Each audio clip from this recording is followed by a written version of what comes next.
Hi, welcome to the Sifu Mimi Chan Show. Thanks for joining the conversation.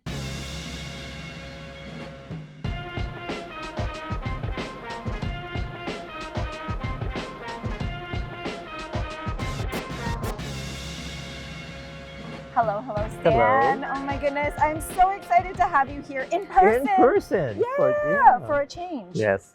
It's been, several years. Mhm. I first spoke to you before 2019 San Diego Comic-Con. That was our first interview. Oh, really? And then after that, we met there in person, and we've spoken since then. But I wanted to tell you, ever since your interview, you were the first comic creator that gave me the opportunity to interview someone of your caliber. And now I have had the just amazing opportunity to speak to so many creators because basically I said Stan Sakai was on my podcast and everyone's like, well, he's just the nicest and the most amazing artist and colleague, and basically you opened a lot of doors for me. So thank you so much. Well, thank you. I enjoyed our interviews. Yes, so much fun. And since that time, you've been winning Eisners every year. I keep seeing your name, and it's been amazing to be able to cheer you on. But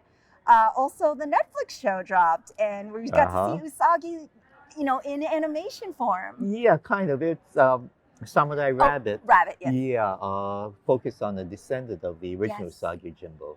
But Usagi does make appearances in there. Yes. And the voice of the Usagi was the voice of Usagi for the last incarnation of the Nickelodeon show. Okay. When he guest appeared in the Turtles. In the Ninja Turtles. And he was he did such a great job. Yuki Matsuzaki.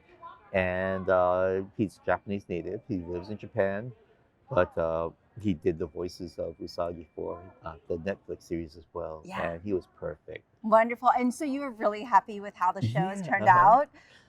Yeah, unfortunately, there will not be a third season. I know. We're so sad. Yeah. But at least we have this moment in time where we get to see a live animation, because I know it's not the main story, but we get to see the descendant and, like you said, some guest appearances. I think it has been so instrumental in bringing new audiences to the comic, because I feel like I was able to refer kids who maybe don't pick up comics yet to watch the Netflix show and fall in love with that world and your characters in the way I've fallen in love with the characters. Because I don't know if you remember, but I would always say that Usagi's my boyfriend. And and we have a very special relationship. But congratulations on it. I know that maybe it's not going to keep going, but the fact that you were able to kind of get that out there, I think has been inspirational. Well, but animation is not dead for Usagi. Yes. So we are exploring different things right now. And actually, Daniel and his business partner, Jerry, are in the Philippines, and then they're going off to Japan.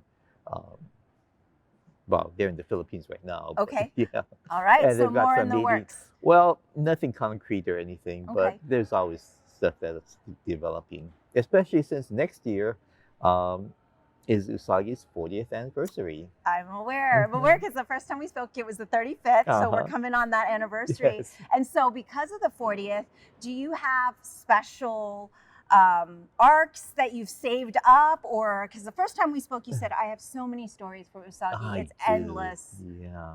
But nothing special directly for the 40th, at least in the story. We hope to do some merchandising and licensing for Usagi's 40th. But again, it's still kind of premature to talk about those. Okay, got it. Under the wraps. So we'll check in with you when it gets a little bit closer.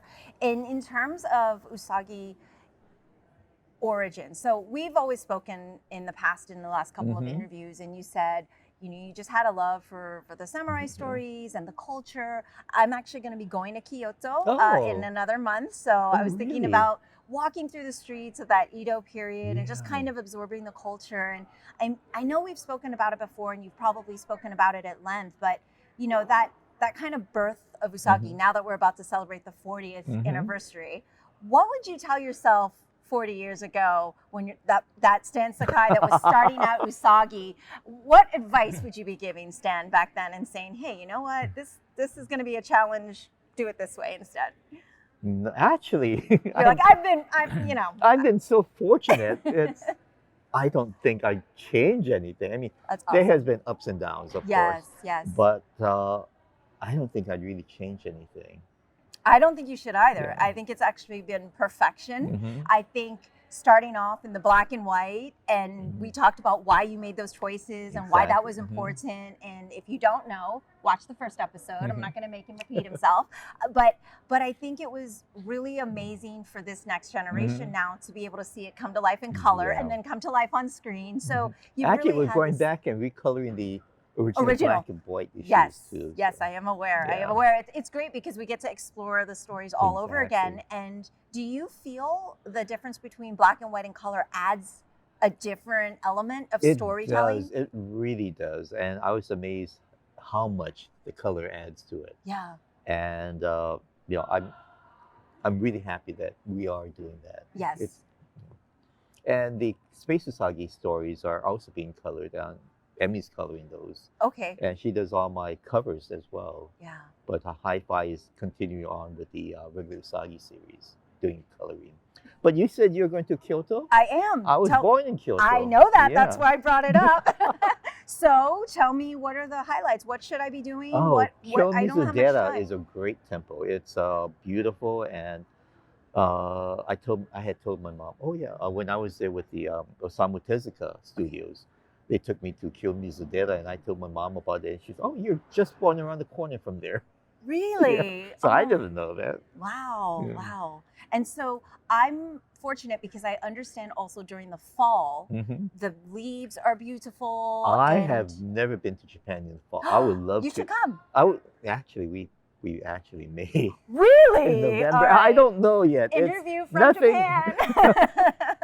Nothing's firm or anything, but Yes. I've been to Japan in the winter and in the spring during cherry blossom season. But I hear that is I would beautiful. love to do it in the fall. Yeah, because I only know from the internets, right? What it tells you that, the leaves are so beautiful with the temple backdrops, that it was something really special to kind of feel and witness in the same way that when I'm in Usagi Yojimbo world, I feel like I'm in that time period. I feel like I'm walking down the streets and I'm getting food in the little, restaurants. And so I'm really excited to wander the streets and kind of feel like I'm walking with Usagi. And in terms of the culture there, do you feel when you are there, you get new inspiration, even though you've been doing this so long? Of course. And there are things that pop up that I was not aware of, and I said, "Oh, that could be a story." Oh.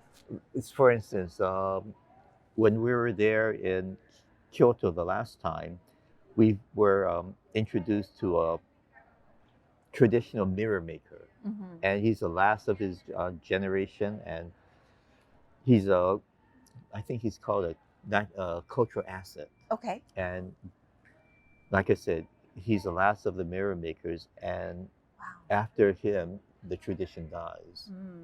But he had just made a mirror for the Pope, and this is things that, it's the old traditional arts. And it's not glass mirror, but it's nickel mirrors. Oh, and okay. it's ground, and it's just gorgeous. But what we were there for was, he has these mirrors called the hidden mirrors, and at that time I was doing research for my story, the Hidden, about the early Christians in Japan. Yeah. And one of the ways where Christians, because they're persecuted, could show their faith but still be hidden were these mirrors, and they look like regular mirrors. You put them on the wall, it reflects nicely, but if you shone a light a certain way, there's a picture of the cross, a crucifixion. Oh. And it was just amazing. So we got one of those, and but things like that, I had never heard of those before. Me neither. Yeah. Thank you for educating me on this. Actually, since we're on the subject, I also want to go to Nagasaki to do some research. Further on down the line, I want to follow up on that hidden Christian story. Okay. And Nagasaki was the base for the for Japanese Christianity. Okay. And that's something that I would love to do within the next I don't know, 10 years. Wow. Yeah, I love how far ahead you plan.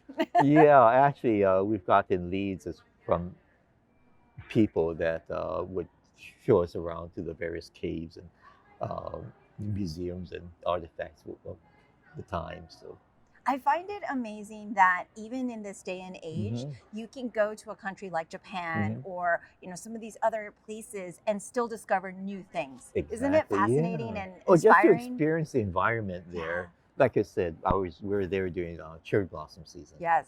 and I love cherry blossoms. So after that, there were a lot of cherry blossoms blowing around Usagi. So we can read the books and stay up to date, which by the way, a Uh-huh. new issue is dropping Yes, next week. next week. Mhm. And so we can go, oh, Stan has been visiting this place, or Stan's been looking at a lot of these trees, and Mhm. we can kind of guess what games you're playing too, Uh-huh. based on what the characters are playing. As we've had some fun conversations about that, and I know I tell you this every time we talk, but it's just so exciting to be able to read a fun book and Mhm. learn so much about culture. So Right. thank you Yeah. again Oh, for that, thank you. because I'm not really great at reading history Mhm. books or even watching those documentaries, but this is just such a great way to introduce ourselves. Mhm. And I think for your journey, it's very obvious that you get inspiration from Oh the yeah, world around from all you. over. Yeah. So where would you say is a place you found inspiration that you never thought you would have, because you were not looking for it, you weren't on this exotic trip in Japan, Oh, but gee, I don't know. you know, I mean, I find it at everywhere. home in the backyard, Mhm. with your archery, or off air we were kind of talking about it. I don't want to embarrass you, but being that I'm a martial artist and Uh-huh. you also now are dabbling in doing And some handheld weapons handheld weapons. training. Yes, Yeah, tell me more. it's twice a week. Julie and myself Yes. take the classes. Our sensei was taught in Japan, Mm-hmm. and it's various handheld weapons. Half of the weapons we use are Japanese, but we also have weapons from around the world: Viking axes, Roman short swords. What I fell in love with Okay. was the kukri from Okay. Nepal, and it's a curved or like a sword with a Like a half angle crest. to it. Okay. Yeah, and right after that, as soon as I got home, I looked on Amazon. Oh, I can buy it. So you take that one. You take two, and do you throw them, or No, you just no, do training? it's Not like the archery. one-handed Handheld weapon, weapon. Okay. and we usually use a buckler or something with that. Okay. But yeah, we've used samurai swords, Yes. Viking axes, Roman swords, uh, spears, and even the long ones, Yes. and they're kind of bulky. Yeah. So I'm just having They're this heavy. wonderful vision of you and Julie in the backyard, just like training with weapons. And I feel like maybe some of these weapons will make appearances in the book as well. Yes, no, maybe? Not the European weapons, Right, at least but the not right Japanese, now. maybe Yeah, some of the yeah. Japanese inspired. Yeah, The samurai, of course. and but- our teacher knows so much about Japanese weapons and history, Yeah. and things like, oh, I didn't know that. I've been doing it wrong all the time. Isn't that the thing? Yeah. You're not going to go back and change them, No, right? no, no. Like the Go Oh, yeah, game. yeah. Remember we talked about That that? I changed. That, That you yeah, changed. That you changed. Yeah. Tell me a little bit about the Comics for Ukraine project. I would love to kind of hear a little bit more about it. I'll be honest, I hadn't gotten a Mhm. chance to catch up with that, but I was really inspired by Every that. so often, Scott Dumbier, who is my editor at IDW, Mhm. would call up and say, you can turn me down, however, as soon as he says those words, when have I ever turned you down, Scott? Then he says, well, then he approached me with this idea he had to help the refugees of Ukraine. Yeah. Now, this is not political. Mhm. It's not taking sides or anything. This is just to help those people who are displaced Yeah. and in need. And he explained his idea to me, and I said, I'm in. And he approached other people, and no one turned him down. And it's a hardcover book, and all the money would go towards helping the refugees. And it goes through Operation USA, I believe. Operation, yes. Yes. Yes, and we'll link that here too, because Yeah. it's still available. Yes, Yes, so you can yes, still raise funds and everything. And What a great yeah, cause. I did a new Usagi story, an 8-page Usagi story. and Art Adams is involved with it, Serge Aragonés. There's so many. Like I said, no one turned them down. Yeah. And it's a wonderful book. At Comic-Con, San Diego Comic-Con, we had some preview copies, and we sold out quickly. And so he gave us a bit more. Yeah. And these are pre-sales, but I think they haven't. They're not on sale yet. Okay. However, they should be soon. Okay. So then I don't feel so bad because I'm like, I haven't read that yet. I haven't seen this yet. What's happening? I felt behind. Wrapping up because I know you've got to go get ready to sign autographs and do amazing But before drawings. we wrap up, we haven't discussed Julie about her Yes. Chibi Usagi. Yes. Usagi, my wife Julie does this Chibi Usagi version. Yes. And these are more kids oriented, and she's delightful. We need to have Julie on. We should. Yeah. There'll be a new edition of Chibi Usagi and the Attack of the Heebie-Chibis Okay. next year, Okay.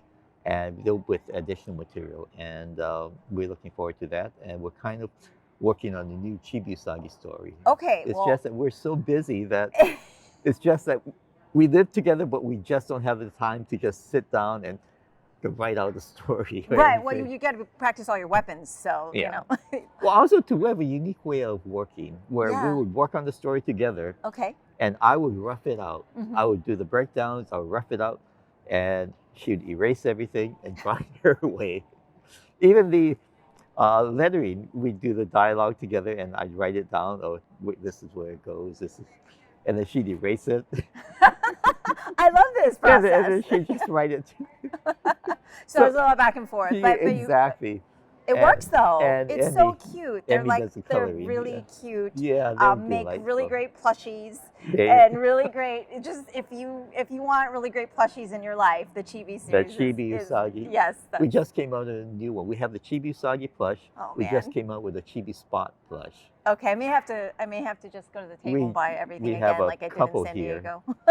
But most of it will be available before Christmas. Okay, on the And it's website. On the website, Okay. stansakai.com. Of course, yeah. I always link that here for everyone. And, you know, speaking of lettering, before we wrap, you are always winning Eisner Awards, but it's specifically, I've also noticed that I tease my husband. I go, I'm going to look at, let me guess, Stan Sakai again, because you're like the Oh. Meryl Streep of the Oscars. and I wanted you to kind of share a little bit about how important lettering is, because you still do it a certain way, and that people maybe don't see that as art. Right. But it is such an important category, clearly, because there's an award for it, but also Mhm. people don't know what goes into it. I'd love for you to kind of Well, expand. most of the lettering now is done by computer. Right, I yeah. do it the old-fashioned way. I still do hand lettering directly on the art boards. Yeah. And I do it for Sergio's Guru the Wanderer. I do it Yes. for Usagi and a few other projects. And no, it's not something that I wanted to get into, but I really enjoy it. Also, too, it's uses a different part of my brain. Okay. So, you know, I do it as a change of pace, and also to just get the job done. When we talked early, you know, you are the one, you do all of it. I you do have done everything, everything except for the coloring coloring, now. yeah. But back in the day, it was Yeah. like, I do all of it. And I think that's just so remarkable. But particularly lettering has been like kind of your thing. I think there's nobody that can kind of compare at this point. You keep winning, and they're like, well, let's I've just been keep giving it to fortunate. I've been Scott. very I fortunate. don't think it's an accident at this point.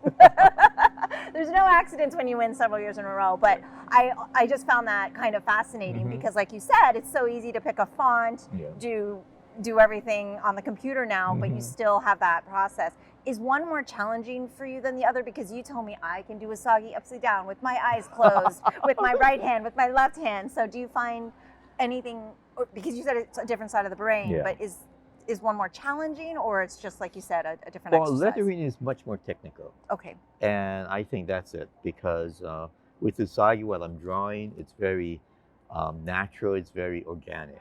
With lettering, it's very, I hate to say mechanical, but I say technical, because you have the lettering lines, you've got the certain pens you have to use, Mhm. certain way, how to emphasize certain words, and you know, so it's very different. Yeah. All right. And now we are at Rose City Comic Con right Mhm. now. Yes. And so I'm going to do a really quick clip that I'll post live so people can come see you. Your Mhm. panel is on Saturday. And you're going to be talking about all sorts Julie and Emmy will also be on the the panel as well. Oh, Yeah. fantastic, fantastic. Unfortunately, I have an opposing panel, so I will be at that one. But it's super exciting to be back at cons, Mhm. right? Last time we spoke, it was online during the Yes. pandemic. And I know you talked about Sergio. It's good to see your friends again. That was one of the things We you still enjoyed. get together every week on Zoom Oh, because we're kind of scattered around. Actually, one of the regulars is from Mexico City. And I mean, we have people on the East Coast, the West Coast, all over the place. mhm. And we just get together online. We have a standing appointment. We've been meeting not for Zoom, but also for lunches for must be about 30 years at Yes, least. I remember that. I was Scott always. Shaw, Serge Aragonés, Yes. Floyd Norman, a whole bunch of us. Please tell Scott and Sergio Oh, I said yeah. hello. If they remember me, I mean, they were so sweet to entertain me at their tables and stuff too Mhm. during San Diego. So I know you love meeting the fans. Is Oh, that why yeah. you continue to do the cons? Exactly, yeah. Yeah, Because it's most tiring, these cons. freelancers work isolated, Yeah. and it's nice just to get out, meet the fans, and just talk. I mean, Yes. and not only the fans, but other contemporaries, other artists as well. Yeah. Yeah. Well, you are such a legend, and it is always an honor to be in your presence and to be able to be inspired by your work. well, thank you, and Mimi. thank you so much. Mhm. And those of you who have no idea, then you're missing out on the wonderful world of Usagi Yojimbo. Please look up stansakai.com. I Mhm. will link everything for you. I appreciate your time so much. I know you're going to be very busy this weekend, so it's always a pleasure. Thank you, Stan. Thank you, Mimi. All Thank right. you. That's a wrap. Bye. That's all for today's episode. Thanks for listening to the Sifu Mimi Chan Show. Please subscribe and rate my podcast on your platform of choice and leave a review. You can become a patron of the show at patreon.com/SifuMimiChan to help keep this podcast going. Follow me and interact on social media at Sifu Mimi Chan on Instagram, Twitter, or Facebook.